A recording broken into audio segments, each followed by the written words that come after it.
예, 안녕하세요. 몰로코라는 한국계 벤처회사에서 선임개발자라고 일하고 있는 이병준이라고 합니다. 예, 지난 시간에 제가 한국에서 오게 된 계기, 그리고 이제 취업 배경, 이런 부분에 대해서 이제 설명을 드렸는데요. 이번 시간에는 이제 그런 소프트웨어, 제가 일하고 있는 그 소프트웨어 회사, 그런 종류의 소프트웨어 회사에 이제 입사를 하시려면 거쳐야 되는 절차, 그러니까 뭐 이제 취업 면접을 보는 그 방법이나 그 다음에 이제 그거에 관련된 이제 제 경험, 그 다음에 어떤 절차로 그런 이제 시험을 보게 되는지 이제 그런 부분에 대해서 간단하게 이제 설명을 드려보려고 합니다. 이미 어떤 절차로 면접이 이루어지는지에 대한 관한 사항은 인터넷에 많이 공개가 돼서 관심 있는 많은 분들이 이미 잘 아실 거라고 생각이 됩니다만, 일단 여러분들이 면접을 보시게 되면 요즘은 큰 회사든 작은 회사든 가릴 것 없이 대략 면접관 한 세네 분하고 면접을 진행하게 되고요. 그래서 이제 면접을 보시게 되면 보통 반나절에서 하루 정도 이제 그 시간이 소요가 되게 됩니다. 제가 아마존에서 시험 본 경험을 잠깐 말씀을 드리면, 제가 입사를 할 때 그때 면접관 한 분당 50분씩 그렇게 네 분의 면접관하고 시험을 봤었고요. 면접에 들어가시게 되면 보통 이제 한두 개 정도의 알고리즘이나 데이터 스트럭처 문제를 푸시게 되고, 그거에 대한 변종으로 좀 복잡한 문제를 주고, 그 문제를 푸는 방법을 밑바닥부터 설계하는 그런 이제 디자인이나 프로블럼 솔빙 문제들도 이제 푸시게 되는데, 그런 문제로 보통 이제 한 50분, 1시간의 면접이 50분 정도로 이루어진다고 하면 그런 문제들을 푸시는데 보통 이제 40분 정도가 소요가 되게 돼요.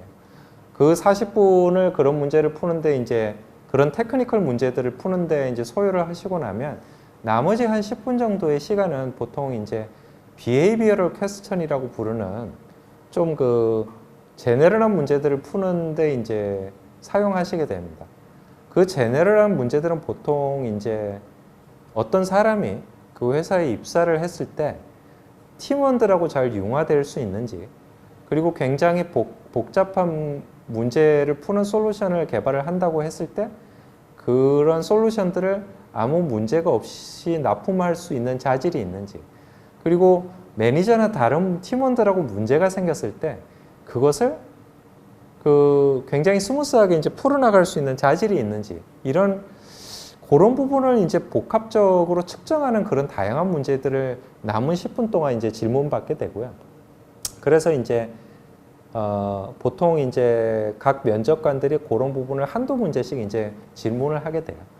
그러면은 이제 제가 아마존에서 이제 면접관으로 일했던 그 경험을 되살려 보면, 아까 전에 말씀드리기를 이제 한 면접자를 보통 이제 4-5분의 면접관들이 그렇게 면접을 본다고 말씀을 드렸는데, 그 면접을 보기 전에 이제 그분들이 어떤 질문을 할 건지를 나누어서 분담을 하게 되고, 면접이 끝나면 그 각각의 면접관들이 봤던 그 면접 결과를 취합을 해서 이 사람을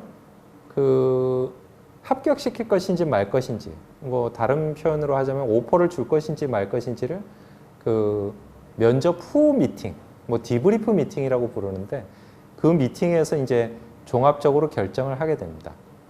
그래서 그 면접 결과가 뭔가 좀 애매하다 싶으면은 그 면접자에게 한두 번 정도 인터뷰 기회를 이제 더 주기도 하는데요. 그런 경우는 그렇게 많지는 않고요. 아무튼 그런 과정을 통해서 합격 결정이 나면 최종 오퍼를 받게 된다고 생각하시면 되겠습니다. 아마존 같은 경우는 보통 이제 이런 그 과정이 보통 일주일 안에 끝나게 되고, 구글 같이 면접 절차가 좀 까다로운 회사 같은 경우는 길게는 뭐 한 달 정도 그 면접 결과가 오는데 이제 시간이 이제 소요되기도 합니다.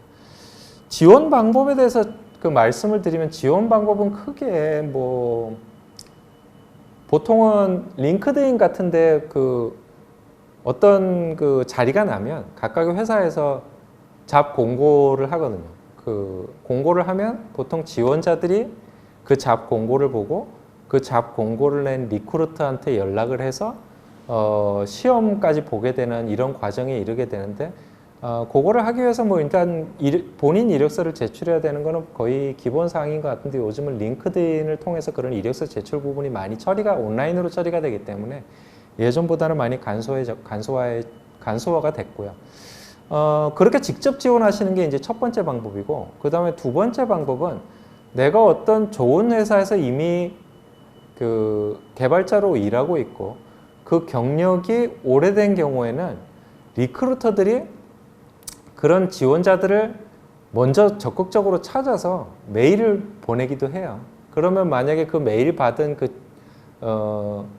잡이 내가 관심이 있는 잡이라고 하는 경우에는 제가 그 리크루터의 이메일에 적극적으로 응대를 해서 실제로 면접까지 이르는 그 두 번째 방법도 있죠.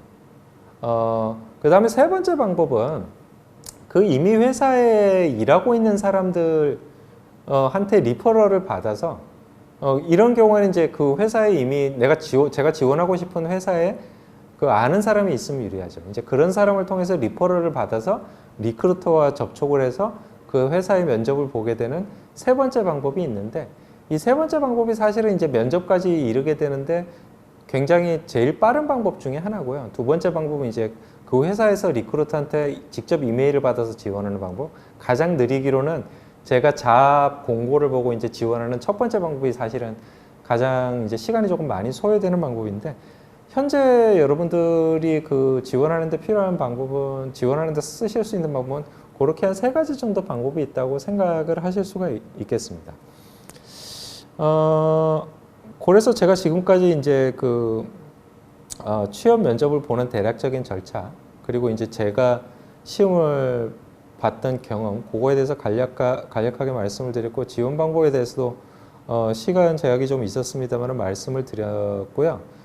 다음 시간에는 그 실제로 이렇게 입사를 하게 되시면 각각의 회사들별로, 뭐 저는 이제 두세 군데 정도 이제 회사에서 일을 했습니다만은 그런 직장 내 분위기, 그리고 이제 실제로 입사를 하게 되면 연봉은 어느 정도로 보통 받게 되는지 그런 부분을 간략적으로 다음 시간에 이제 좀 짚어드리려고 합니다. 예, 지금까지 들어주셔서 감사합니다.